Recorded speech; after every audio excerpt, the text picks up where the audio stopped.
Hello everyone, आप सभी का फिर से टीवीएल कोचिंग के इस यूट्यूब प्रोग्राम में बहुत बहुत स्वागत है।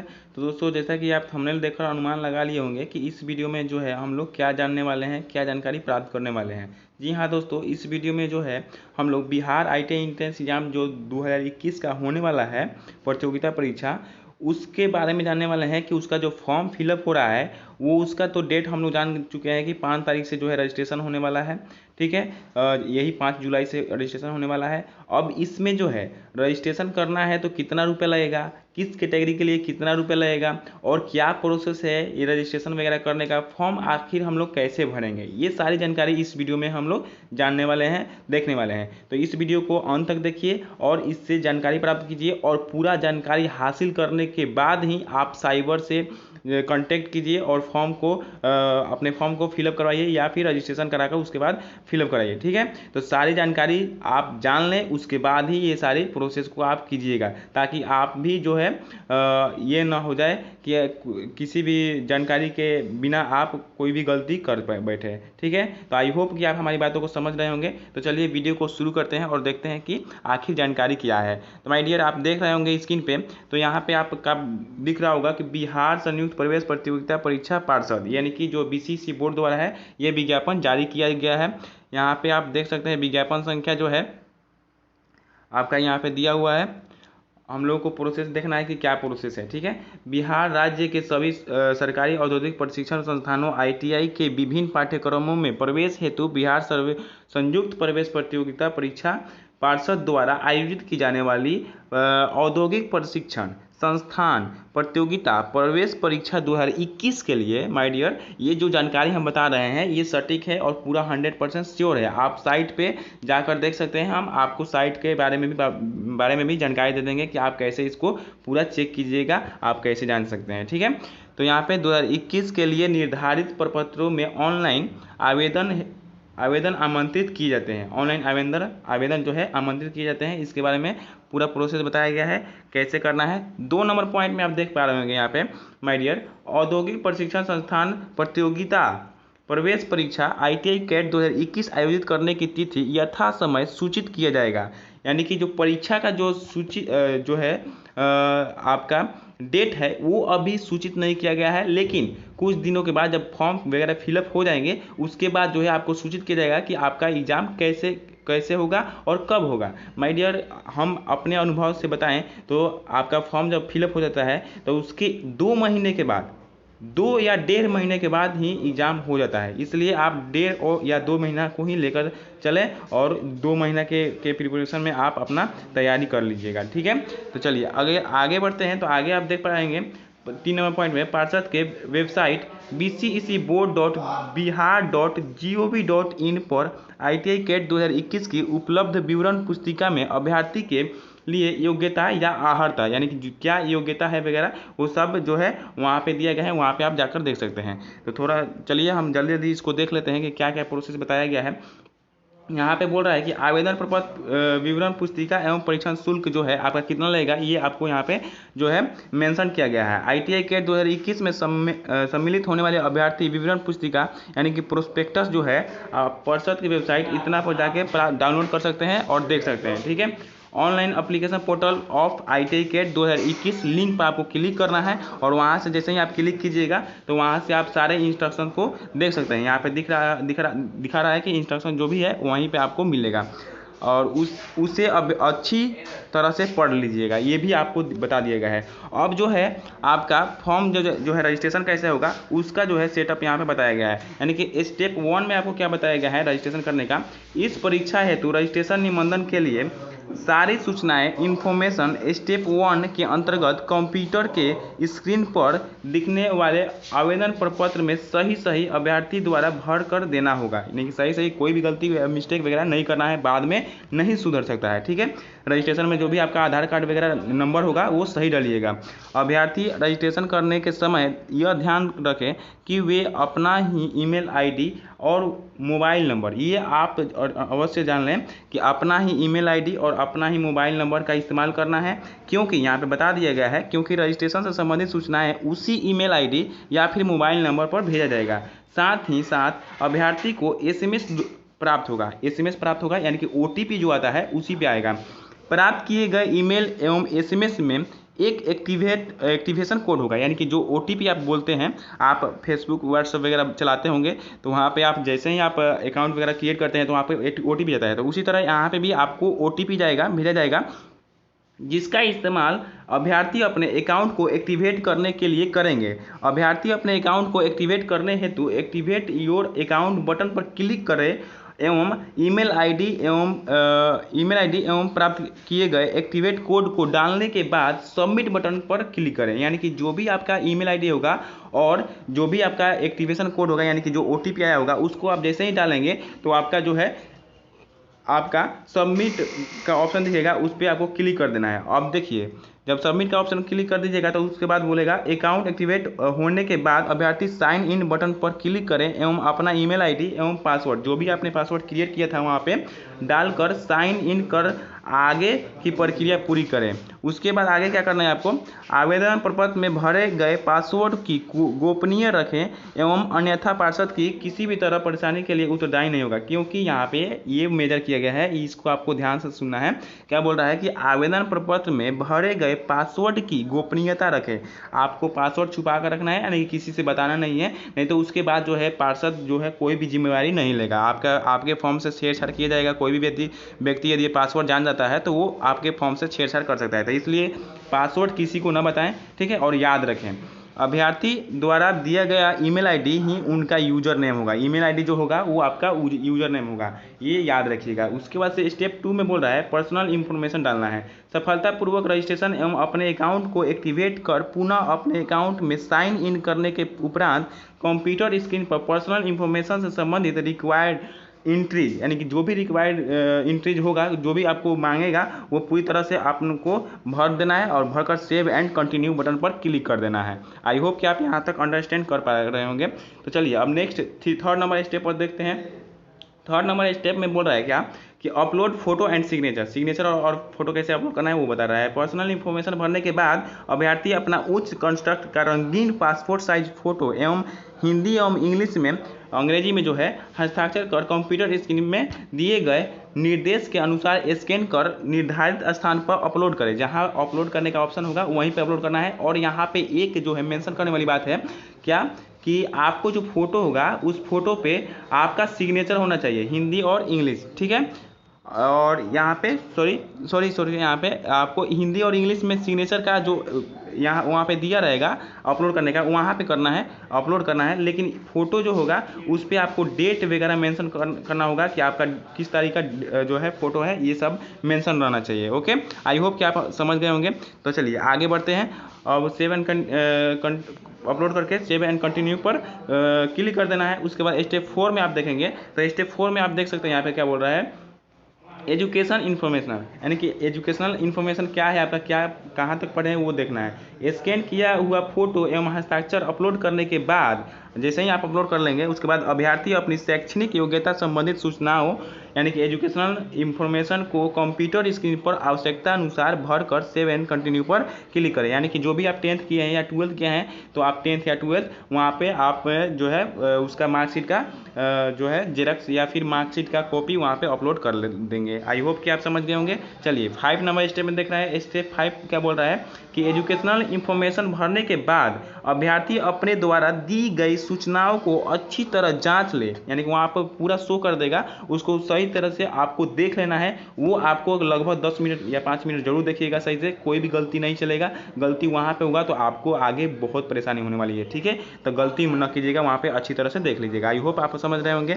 यदि जाँच के क्रम में स्टेप 2, स्टेप 3 एवं स्टेप 4 में दी गई सूचना गलत पाई जाती है तो अभ्यर्थी अपने उस सूचना को बैक टू एडिट बटन पर क्लिक कर अपना इंफॉर्मेशन की सुधार कर सबमिट एवं कंटिन्यू पर क्लिक करें। यानी कि वहाँ भी आपको गलत दिख रहा है तो वहाँ पे आप जो है बैक टू एडिट पर क्लिक करके फिर से एडिट कर सकते हैं, फिर से उसको चेंज कर सकते हैं, वो चेंजेबल होता है। लेकिन जैसे ही आप सबमिट कर दीजिएगा, यहाँ पे जैसे ही सबमिट कर लेते हैं उसके बाद आपको कोई चेंजिंग करने का अवसर नहीं मिलेगा, ठीक है। तो इसलिए ये बात जानिएगा। भरे गए आवेदन प्रपत्र में प्रीव्यू में सारी सूचनाएं सही है तो अपना डिक्लेरेशन देकर कन्फर्म एंड सबमिट बटन पर क्लिक करें ताकि अभ्यर्थी परीक्षा शुल्क जमा करे। उसको जो है जो कन्फर्म हो जाएगा, यानी कि सारे सही रहेगा, तो वहाँ पे आपको देखकर सबमिट कर देना है। उसके बाद जो है स्टेप 6 आ जाएगा, और स्टेप 6 में क्या करना है, आपका पेमेंट एंड एग्जामिनेशन फ़ी को जो है पेड करना है। तो यहाँ पे क्या बोल रहा है कि अभ्यर्थी द्वारा भरी गई सारी प्रविष्टि के प्रीव्यू को देखकर सबमिट करने के बाद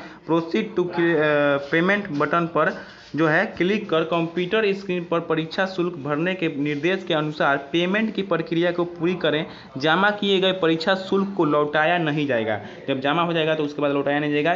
इसके लिए जो है आपको कोई भी ये वगैरह नहीं चलेगा, ठीक है।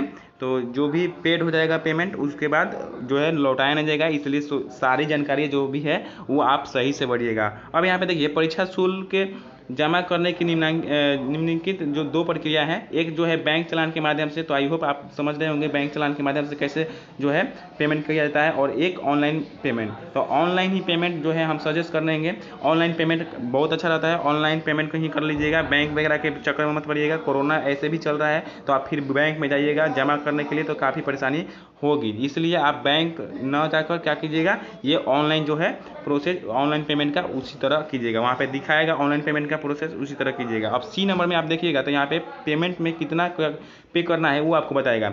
जो अभ्यर्थी सामान्य वर्ग यानी कि जनरल जो है, और पिछड़ा वर्ग जो ओबीसी होते हैं, और अत्यंत पिछड़ा वर्ग के हो, एसटी वाले हो, तो उनको 750 रुपये लगेगा। यानी कि 750 रुपये की राशि उनको भुगतान करना होगा। 750 रुपये जो है आपको किसका लगेगा, आपका जनरल के लिए लगेगा, ओबीसी के लिए लगेगा, ओबीसी के लिए लगेगा, और एससी के लिए लगेगा, ठीक है। शेड्यूल कास्ट के लिए लगेगा 750 रुपया। उसके बाद जो है आपको यहाँ पे देख सकते हैं, जबकि अनुसूचित जाति, अनुसूचित जनजाति कोटि के लिए परीक्षा शुल्क 100 रुपया लगेगा। जो भी अनुसूचित जनजाति में आते हैं उनके लिए जो है एसटी के लिए 100 रुपये लगेगा, और जो है विकलांग वगैरह जो भी विद्यार्थी हैं उनको 450 लगेगा। तो यहाँ पे आई होप कि आप समझ गए होंगे कि कितना फी यहाँ पे लग रहा है। तो जनरल के लिए, ओबीसी के लिए और एसटी के लिए जो है आपका 750 लगेगा, और बाकी जो कास्ट है वो जो एससी में आते हैं उनको 100 रुपया लगेगा, और जो विकलांग कैटेगरी में आते हैं उनको 430 रुपया लगेगा, ठीक है। अब स्टेप 7 में आप देखिएगा तो यहाँ पे क्या बोल रहा है कि पार्षद द्वारा निर्धारित तिथि एवं समय तक भुगतान करने के बाद अभ्यर्थी द्वारा भरे गए आवेदन पत्र हार्ड कॉपी जो है, ए और बी जो है हार्ड कॉपी आपको जब भर दीजिएगा, पेमेंट वगैरह कर दीजिएगा तो पार्ट ए और पार्ट बी जो है आपको डाउनलोड करने का ऑप्शन मिलेगा। तो उसको डाउनलोड कर लेना है। डाउनलोड करके प्रिंट निकाल कर अपने पास सुरक्षित रख लेना है, क्योंकि उसमें आपके द्वारा भरी गई सारी प्रविष्टियाँ एवं पार्षद द्वारा उपलब्ध कराया गया रजिस्ट्रेशन नंबर होगा, जिनका उपयोग काउंसलिंग के समय, यहाँ पे आई होप कि आप समझ रहे होंगे,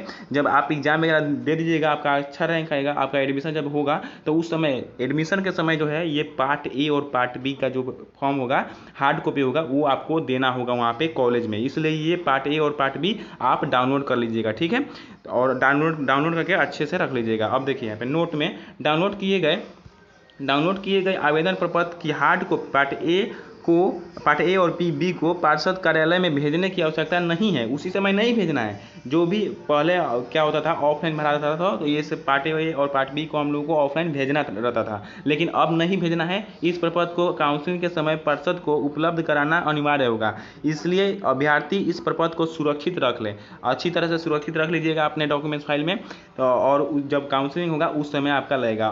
अब जो है ये प्रक्रिया नहीं चल रही है कि आपको जो है ऑफलाइन जमा करना होगा, नहीं जमा करना है आपको। आई होप कि आप समझ रहे होंगे कि आपको पार्ट ए और पार्ट बी नहीं जमा करना है, ठीक है। आपको सुरक्षित रखना है, आपको काउंसलिंग के समय कॉलेज में देना होता है, ठीक है। अब बी नंबर में बोल रहा है कि उपरोक्त सारी प्रक्रियाओं को पूरी तरह करने के बाद अंतिम रूप से ऑनलाइन एप्लीकेशन फॉर्म सबमिट करने के बाद एप्लीकेशन फॉर्म में परिवर्तन या संशोधन जो है का प्रावधान नहीं है। जब सबमिट हो जाएगा पूरा, तो उसके बाद आप कतई भी आप शोध या संशोधन नहीं कर सकते हैं। जो भी आपका नाम वगैरह में चेंजिंग होगा वो आप सही नहीं कर सकते हैं, ठीक है। तो इसलिए आप सही से भरिएगा। अब देखिए सी नंबर में बोल रहा है कि अभ्यर्थी कृपया नोट कर लें कि एप्लीकेशन फॉर्म के सबमिशन के बाद इसे न तो विड्रॉ किया जा सकेगा और न ही जो है परीक्षा शुल्क को लौटाया जा सकता है। ये पहले ही हम बता दिए हैं कि आपका एग्जामिनेशन फ़ी जो है ये फॉर्म फ़ी वगैरह जो भी है 750 ये आपको फिर से लौटाया नहीं जाएगा। इसके लिए आप जो है कुछ भी नहीं कर सकते हैं, ठीक है। इंटरनेट या पोस्टल या बैंक व्यवधान के लिए पार्षद उत्तरदायी नहीं होगा। बैंक द्वारा आप चालान कटा रहे हैं तो उसमें बैंक का जो भी गलती होगा उसी का गलती होगा, इसमें जो है पार्षद बीसीसी बोर्ड का कोई गलती नहीं होगा, उसके लिए वो कुछ भी नहीं कर सकता है। यही आपको बताना ये चाहता है। अब यहाँ पे देखिएगा 1 नंबर में बोल रहा है कि यदि अभ्यर्थी ऑनलाइन एप्लीकेशन फॉर्म भरने के उपरांत पता चलता है कि आवेदन पत्र भरने में कोई सूचना, फोटो, हस्ताक्षर गलती हुई है तो सुधार करने हेतु एडिट करने का मौका दिनांक 10 अगस्त से 12 अगस्त यानी 2 दिन तक जो है वो पार्षद जो है आपको मौका देगा। यदि आपको गलती दिख रहा होगा तो आप 10 से 12 तारीख तक आप अपने फॉर्म में सुधार कर सकते हैं। तो यानी कि यहाँ पे आपको खुश होना चाहिए कि आपको सुधार का भी ऑप्शन मिल रहा है, लेकिन अपने से कतई गलती नहीं करना है, ये आप जान लीजिए। अब 2 नंबर में देखिएगा तो 2 नंबर में क्या बोल रहा है कि ऑनलाइन एप्लीकेशन फॉर्म में सुधार एडिट केवल वैसे अभ्यर्थी ही कर सकते हैं जिन्होंने निर्धारित तिथि तक अपना ऑनलाइन एप्लीकेशन फॉर्म पूर्ण रूप से भर कर सफलतापूर्वक परीक्षा शुल्क जमा कर दिया है। जो जमा कर दिए हैं परीक्षा शुल्क वही जो है एडिट वगैरह करके अपना जो है जो भी गलती हुआ है उस गलती को सुधार सकते हैं। जो पैसा नहीं जमा किए हैं, जो मतलब पूर्णतः सबमिट नहीं किए हैं फॉर्म को, उनका ये इससे कोई मतलब नहीं है। जो पूर्णतः पैसा वगैरह देकर सबमिट कर दिए हैं उनका जो है आपका 10 अगस्त से 12 अगस्त तक जो है सुधार होगा। ओके, अब 3rd नंबर में देखिएगा तो क्या बोल रहा है कि अभ्यर्थी अपने ऑनलाइन एप्लीकेशन फॉर्म में सुधार एडिट करने हेतु एप्लीकेशन के होम पेज पर जाकर साइन इन बटन पर को क्लिक कर अपने ईमेल आईडी एवं पासवर्ड को डालें एवं सबमिट बटन पर क्लिक कर अपने अकाउंट में लॉगिन करें तथा आवश्यक सुधार कर सबमिट बटन जो है सबमिट एवं कंटिन्यू जो बटन है पर क्लिक करें ताकि आपके द्वारा एडिट किए गए एंट्रीज अपडेट को हो सके एवं पुनः एडिटेड आवेदन प्रपत्र की हार्ड कॉपी पार्ट ए और पार्ट बी फिर से आपका डाउनलोड होगा, पार्ट ए और पार्ट बी। तो इस वाले पार्ट ए और पार्ट बी को आपको सही से डाउनलोड करके रख लेना है अपने डॉक्यूमेंट्स फाइल में, क्योंकि ये ही आपका काम करेगा। क्योंकि आप एडिट करके आप चेंज कर दिए हैं तो इसी को आपको दिखाना होगा वहाँ पे काउंसलिंग के समय। तो ये आपको बीसीसी बोर्ड द्वारा एक अच्छा जो है दिया गया है व्यवस्था कि आपको सुधार करने का भी मौका मिलेगा। इसलिए अपना से देख लीजिएगा कि अपना से कोई भी गलती ना कीजिएगा, गलती नहीं कीजिएगा तो काफ़ी अच्छा रहेगा, ठीक है। आई होप कि आप समझ रहे होंगे। तो चलिए अब नेक्स्ट जो है देख लेते हैं कि क्या रजिस्ट्रेशन वगैरह ITI CAT जो 2021 से संबंधित जो महत्वपूर्ण तिथियां है वो क्या है। तो यहाँ पे आप देख सकते हैं कि ऑनलाइन रजिस्ट्रेशन स्टार्ट जो होगा वो कब से होगा, वो आपका 5 जुलाई से यानी कि परसों से ही होगा।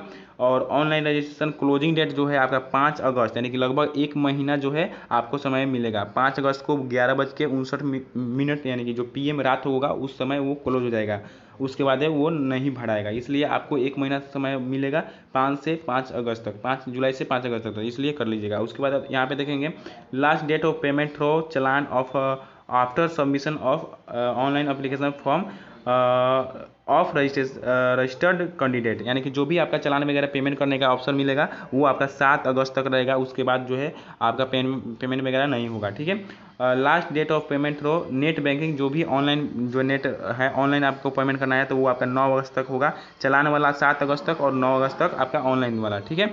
अब नेक्स्ट देखिएगा तो नेक्स्ट में 5 नंबर में क्या बोल रहा है कि online editing of application form यानी कि जो एडिटिंग वगैरह जो भी है आप यदि गलती कर दिए हैं और पैसे वगैरह सब जमा कर दिए हैं, फॉर्म वगैरह भर दिए हैं तो आप सुधार कब कर सकते हैं 10 अगस्त से 12 अगस्त यानी 2 दिन हम अभी बताए हैं, 2 दिन का आपको ऑप्शन मिलेगा सुधार करने का। और आपका यहाँ पे आप देख सकते हैं कि issue of online admit card यथासंभव सूचित किया जाएगा यानी कि अभी जो है इसके बारे में कोई जानकारी नहीं है।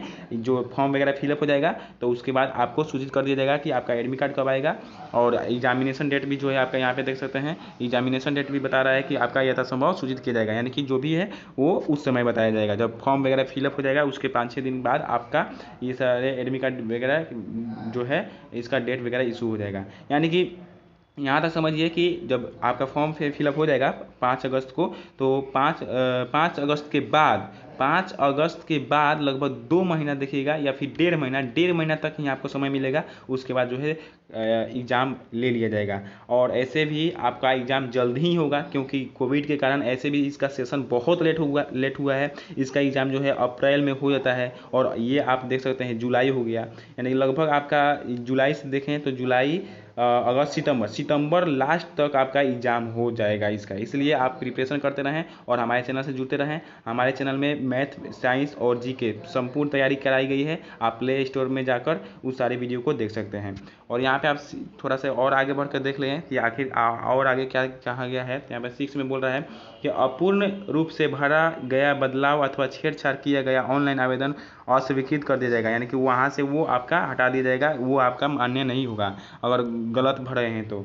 जो भी है आधार कार्ड वगैरह अगर नहीं डाले हैं तो वो आपका गलत माना जाएगा, वो आपका नहीं माना जाएगा। वो आयु सीमा जो है 1 अगस्त 2021 तक न्यूनतम सीमा 14 वर्ष और अधिकतम जो है आप कहीं तक भी कर सकते हैं, किंतु मैकेनिकल मोटर व्हीकल एवं मैकेनिकल ट्रैक्टर के लिए उक्त तिथि को न्यूनतम आयु 17 वर्ष है। यानी कि जो मैकेनिकल जो वगैरह करते हैं आपका ITI मैकेनिकल से मैकेनिक वगैरह जो भी ट्रेड होता है उससे जो करते हैं उनका न्यूनतम आयु है 17 वर्ष और सभी फीटर, इलेक्ट्रिकल और इलेक्ट्रॉनिक्स इन सभी ट्रेड के लिए 14 वर्ष न्यूनतम आयु है और अधिकतम की कोई सीमा नहीं रहती है। आप 50 साल के भी हो जाइएगा तो आप ITI का फॉर्म वगैरह देकर भरकर और ITI कर सकते हैं। तो इसलिए अधिकतम एज की कोई भी लिमिट नहीं रहती है। ओके, तो आई होप कि आप यहाँ पे समझ गए होंगे।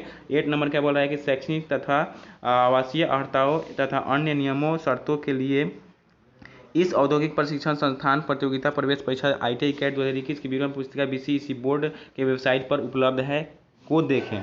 यदि आपको यहाँ भी कन्फ्यूजन है कि ये गलत है तो आप BCEC क्रोम ब्राउज़र में जाइएगा और BCECE